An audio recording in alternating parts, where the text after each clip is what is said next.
Imagine waking up tomorrow to find that your favorite Canadian maple syrup just doubled in price.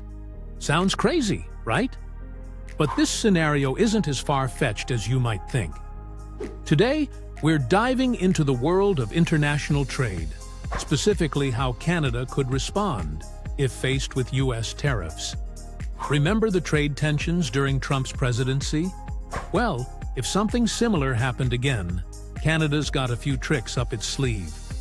First up, the old tit-for-tat strategy.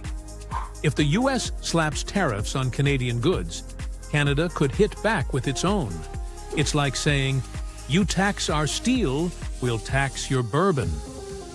This approach puts pressure on U.S. policymakers to reconsider their stance. But Canada's not putting all its eggs in one basket.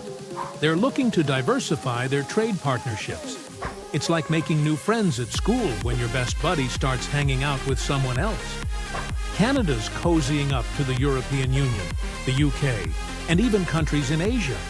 This way, they're not as dependent on the U.S. market. Now, what if Canada decides to take the high road?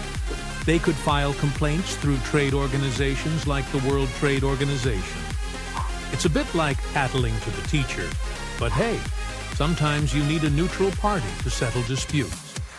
Back on home turf, the Canadian government could support affected industries. Think tax breaks or financial aid. It's like giving a boost to your little brother when he can't reach the top shelf.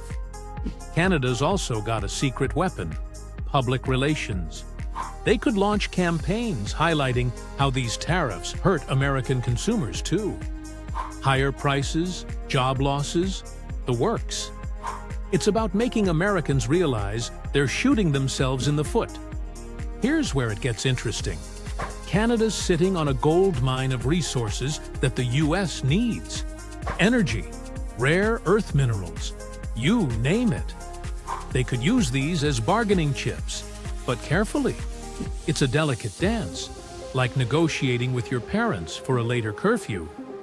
Last but not least, there's good old-fashioned diplomacy.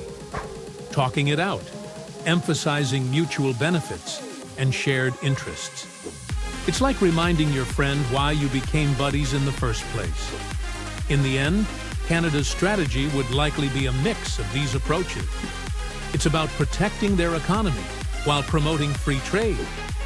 So next time you hear about international tariffs, remember, it's not just about politics. It's about the price of your morning pancakes, too.